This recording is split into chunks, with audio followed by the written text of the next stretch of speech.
First, God does not exist. But don't worry, what does exist is good, as opposed to evil. So if you believe in God, you believe in good, and that's as it should be. You are just fine. If you believe in evil, then you probably need a whack on the back of the neck with a big fucking stick.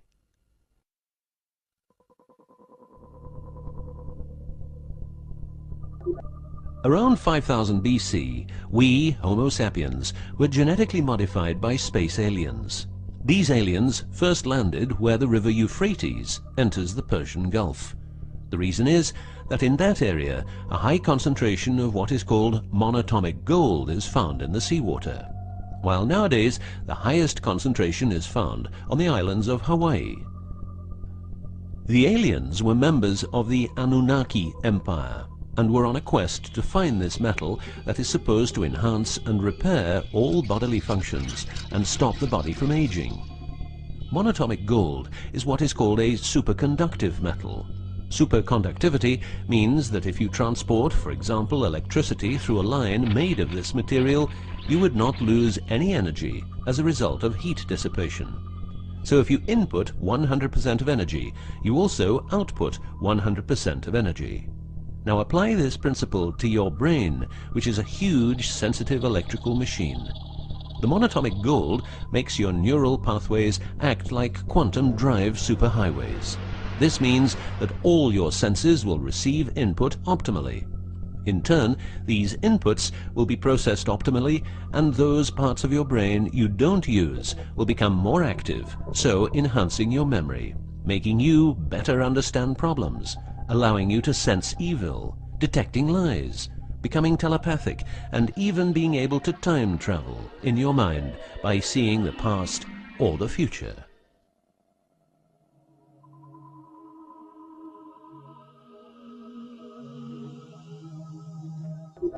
So the Anunnaki, which is the name of the empire which includes races like the Saurian, or as they are called the Reptoids, the Argarians, or Nordics, because of their human looks, and the Greys from Zeta Reticula, were looking for monatomic gold. This involved enormous effort because it had to be extracted from seawater, or by processing it in such a way that the gold, usually in pairs of 8 atoms per molecule, could be separated into individual particles. In this fashion, the monatomic elements were separated from the multi-atomic cousins. In a similar way, uranium-235 is produced. For the use as intelligent slaves, the Anunnaki took a man, let's call him Adamski, and took out a part of a rib. This is because the rib is a part of the human body that can be removed without causing too much damage, and because the rib contains bone marrow, it's a perfect source for DNA. The Anunnaki modified the DNA for a better manipulation of the humans and implanted it into a woman, let's call her Mulva. Mulva then had children with Adamski, and their children were, just like Mulva, genetically modified.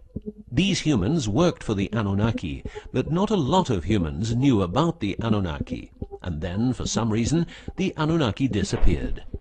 An interesting detail is that the symbol for human DNA resembles the word Yah, which is God, but surely this is a coincidence.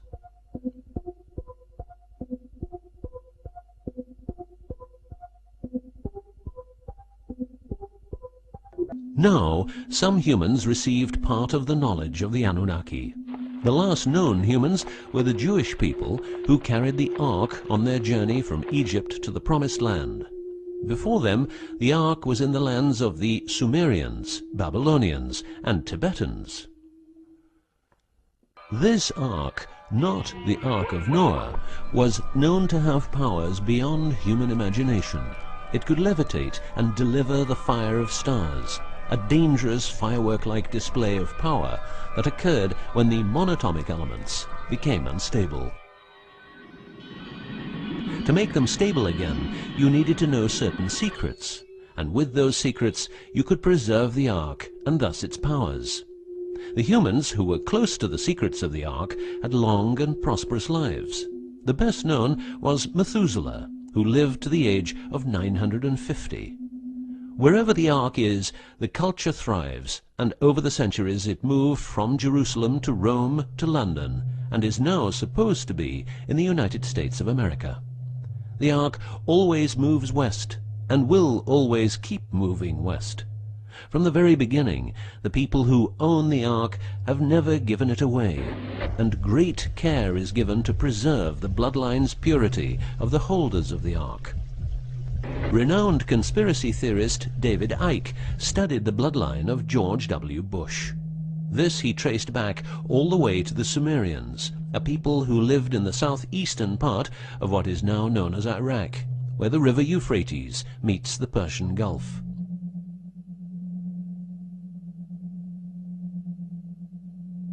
The secrets of the elements of the Ark, scientifically known as ORMs, orbitally rearranged monatomic elements, are nowadays hidden by secret societies that have control over society worldwide.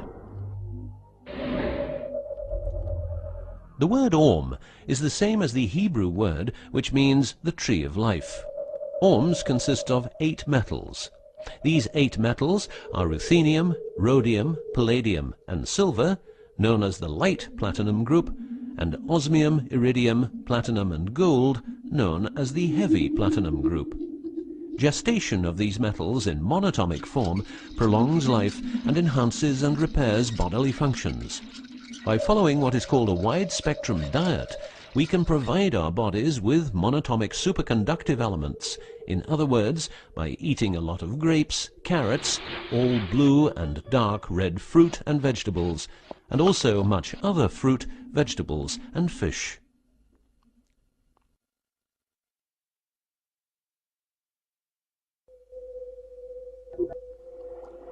There are countless fragments of footage shot by both Russian and American astronauts, which show the vast number of lights that seem to be attracted by releases of electromagnetic energies by both the Earth and man-made objects such as satellites.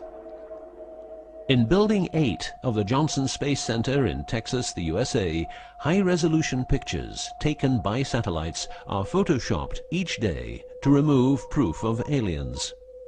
In the film The Secret NASA Transmissions, the footage, it becomes clear that astronauts have grown accustomed to these strange anomalies, and that even in 2000, an unprecedented cooperation between NASA, the Russian Space Agency, and a committee of UFO experts was formed to share knowledge on this subject.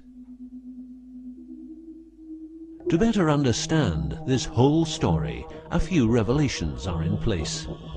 Everything vibrates because atoms vibrate, and that is because the subatomic particles are in harmonic resonance, a fancy word for vibration and keeping themselves in equilibrium. Gravity is vibration generated by the presence of mass, and it can be neutralized by altering the harmonic resonance of the gravitational field. In other words, if you generate vibrations, you can alter gravity, and with superconductive materials, the amount of energy needed for generating the vibrations is greatly reduced. A practical example of reducing one vibration with other vibrations is the use of anti-sound. If you instantaneously produce the exact opposite waveform that comes towards you in the form of sound, the sound will cease to exist. This is called destructive interference. One of the forms of creating anti-gravity is called auditive levitation, a method used by Tibetan monks to elevate rocks over 250 meters high and 250 meters distance. By arranging drums and trumpets extremely precisely, together with some 100 men chanting, all arranged in a precise manner, the monks, after about 5 minutes, could levitate a rock weighing a ton and place it exactly where they wanted it. Theorists around the world theorize that huge monuments like those of the Egyptians and Mayan people were built this way. Other examples of anti-gravity we find in the vast amount of UFO sightings. These UFO sightings are actually experiments run by governments in their search for anti-gravity propulsion. So, if the technique is known, why don't we all transport using anti-gravity propulsion? For each year of technological advance, the military advances 44 years. All science is merely a means to an end. The means is knowledge. The end is control. Who will be the beneficiary? What do they want? What they want is control. The establishment of a global economy which is totally predictable and can be manipulated in every sense. Ein Volk, ein Reich, ein Führer. What I am saying is that the vast majority of people is being controlled by the established upper class. I know this is like the plot of a bad movie, but stay with me for a minute. Anti-gravity exists. The ability for everyone to be a genius exists. Aliens exist, and much more efficient ways of producing energy exist. For example, the mighty engine, which produces the same amount of energy as a normal engine, but only using 5% of the fuel a normal engine uses. Or the PAP engine, which, without fuel, only driven by the power of zero-point energy and a small amount of noble gases, can deliver 500 horsepower for a period of 10 years. Or the Maternita machine of the Maternita commune, which has delivered 3 to 4 kilowatts out of thin air for the last 20 years. What would be the consequences for the upper class if they lose their monopolistic knowledge?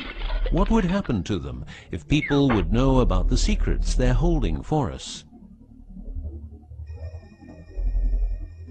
If I don't need any more gasoline, what would happen? If I don't need any more electricity or gas, what would happen? If I don't need any more medicines from the pharmaceutical industry, what would happen? In order to ensure their powers, the upper class, some call them the Illuminati, handles a strict agenda. The agenda has the aim to prepare the world for world domination, beginning in the US and Europe. According to conspiracy theorists around the world, this is what they are doing as preparation. By the way, these people are extremely smart and fanatic, extremely rich, and they have tried it before. Then they were called the Nazis.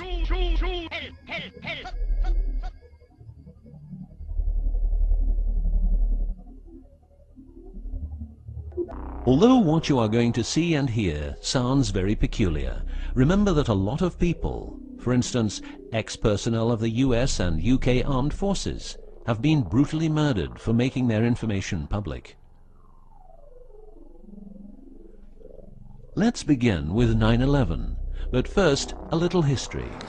What the Second World War did for the US is that it gave the country such an economic lead that it could easily grow more comfortable in its already powerful role.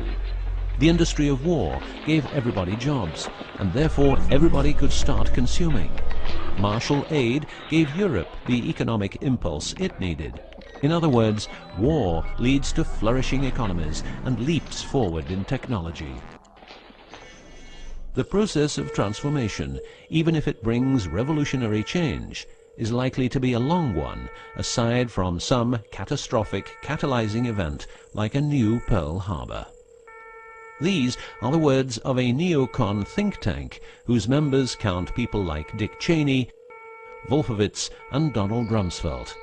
What it says is that America needs a war to transform into its next shape, and 9/11 is our new Pearl Harbor.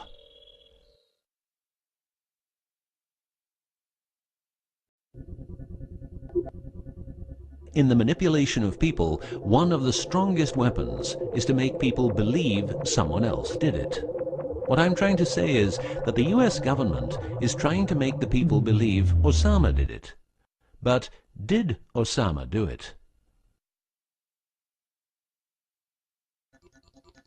Did you know that 6 weeks before the WTC towers collapsed, the owner had a new insurance policy made up, ensuring that the owner, if the towers would collapse due to a terrorist attack, would receive the amount of $3.5 billion.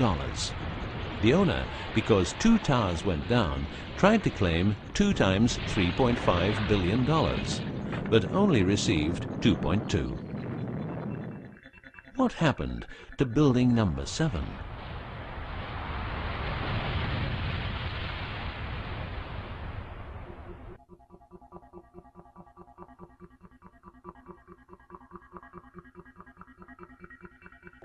In order to control people who can be a hazard to the bad guys have control of a number of tools. One of these tools is the remotely operated electromagnetic frequency weapon. These use microwave, ELF, extremely low frequencies, and acoustic frequencies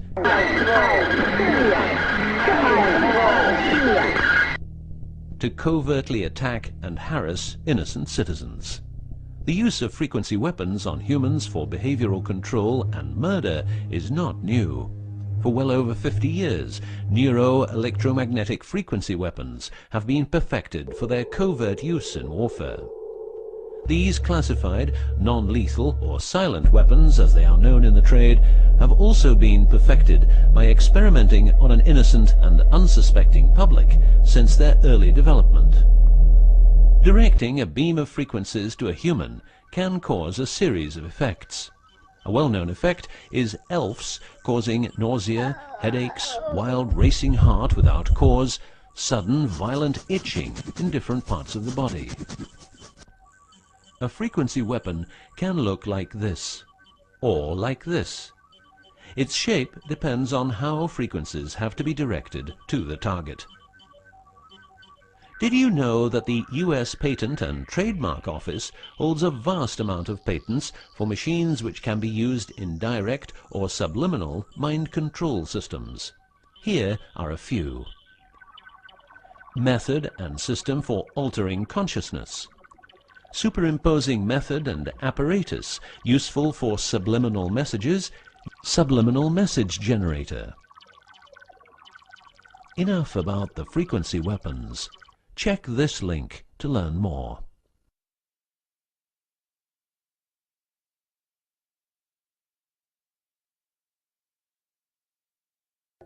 You will realize that to control people, you have to know what they are communicating.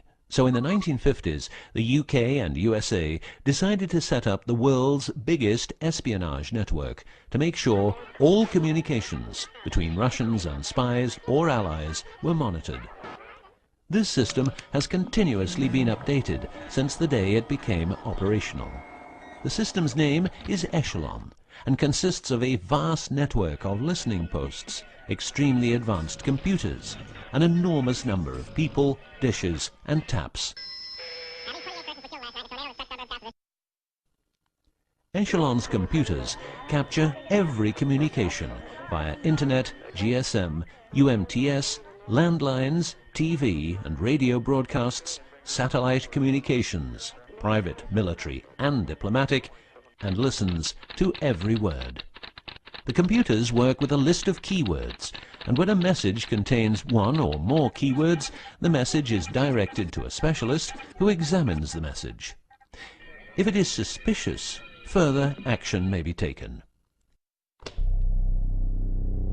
Echelon centers are around the world, but here are the best-known locations. Menwith Hill, North Yorkshire, England. HARP, Remote Mind Control Computer Center, Alaska. Pine Gap, near Alice Springs, Northern Territory, Australia. Pine Gap has a complex of radomes, a huge computer room, and about 20 support buildings. The signals analysis section of the computer room is staffed exclusively by CIA and NSA analysts. Within the USA, Australia, and the UK, the NSA can plug into every telephone call and message entering, leaving, or transiting the country. The NSA is also constructing a network of towers up to 500 feet high, each tower at a distance of 200 miles from each other and stretching from the east to the west of the US. The network is called GWEN, Ground Wave Emergency Network. This network transmits very low frequencies combined with ultra-high frequencies and is used in case the communication systems in the US are rendered useless because of a nuclear attack. Coincidentally, the frequencies of Gwen coincide with the frequencies being used by frequency weapons. Also coincidental is the fact that mobile telephone systems like GSM and UMTS also operate in the same frequency areas as some frequency weapons.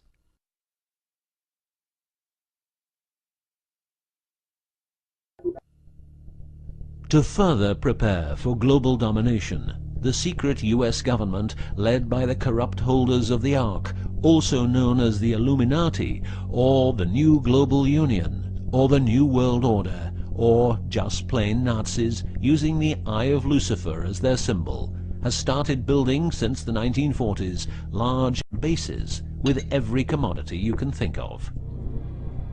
These bases are basically large cities underground, connected by high-speed magneto-leviton trains that have speeds up to Mach 2.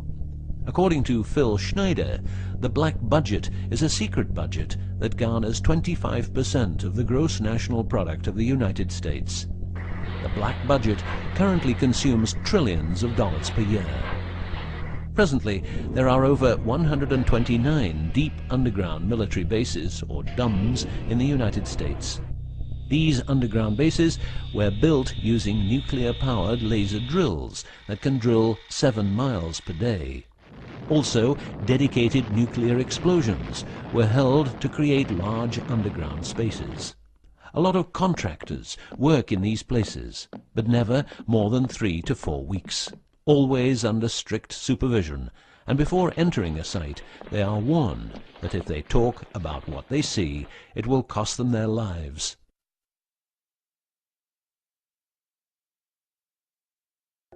As mentioned, men are the result of a genetic modification by space aliens. These aliens have been on Earth for a long time and lived in large underground cities all over the world.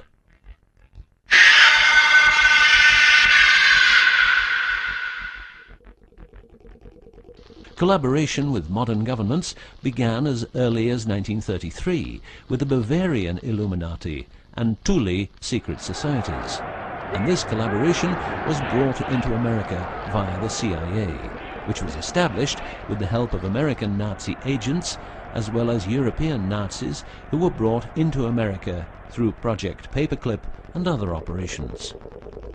It was agreed that the aliens and the upper-class secret government would help each other, as agreed in the 1954 Greada Treaty. By 1979, the aliens didn't respect the treaty at all, and it was in this year when, at Dulce Air Force Base, a huge underground base was being built, and during excavation, an underground alien city was discovered. There are several species of aliens working with the US at the Underground 7 level facility at the Alien US Government Biogenetic Research Base in Dulce, New Mexico. The reason they help the US government is because the aliens need space here on Earth for conducting experiments on humans and storing humans in suspended states for reasons unknown. In exchange, the aliens give the US government technology. Examples of these technologies are stealth aircraft, anti-gravity propulsion, genetic research, quantum technologies, computer technology, biological warfare, medicine, GSM, etc.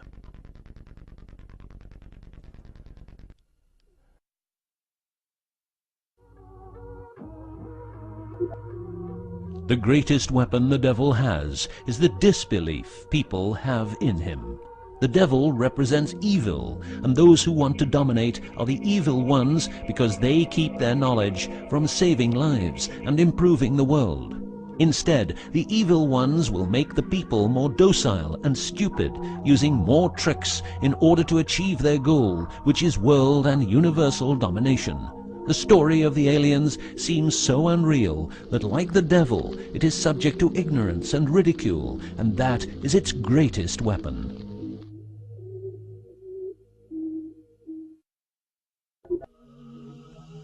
In the past and present, the evil ones have tried a number of methods and products to manipulate people.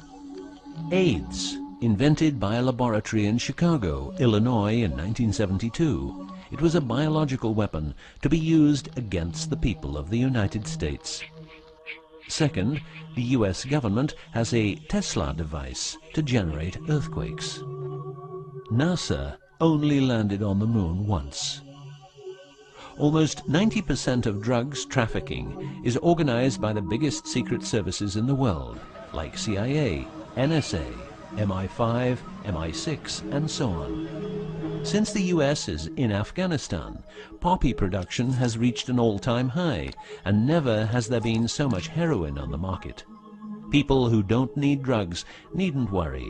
Their needs are covered by the pharmaceutical industry. The global warming story is a hoax. The Earth is warming up, but not as a result of CO2 produced by man, but because the cycle of the Earth is just like it is. Remember that 10,000 years ago, the whole northern part of the world was covered in ice. It's what we call an ice age.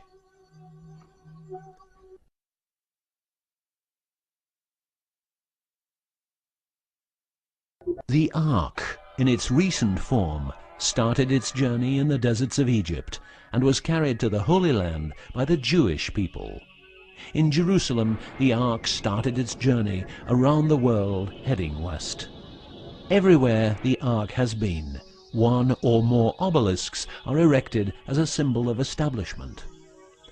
In the future, the Ark will travel to China, Russia, Iran, until it reaches Jerusalem again, which means the whole world will be under the influence of Lucifer's eye. That will be the moment the Anunnaki Empire will settle and rule Earth uncovertly. On many important sites in the world, buildings carrying symbols of Lucifer's return are common. The best-known example is the Pentagon, which suggests a pentagram referring to the Jewish symbolism and the symbolism of the Ark. Another example is the Israeli High Court. It's a building with dozens of satanic and secret symbols. Like the Eye of Lucifer, an inverted cross you can walk on, its numerical anomalies. It was built in exactly 750 days, used exactly 250,000 stones, all hand-laid, and was funded by the Rothschilds, the founders of the central banks and the World Bank. These buildings celebrate the coming of and will serve as headquarters for the evil ones. From here, every communication will be monitored. The underground cities will then be used as detention camps, where the bodies of resistance people will be converted into soulless zombies.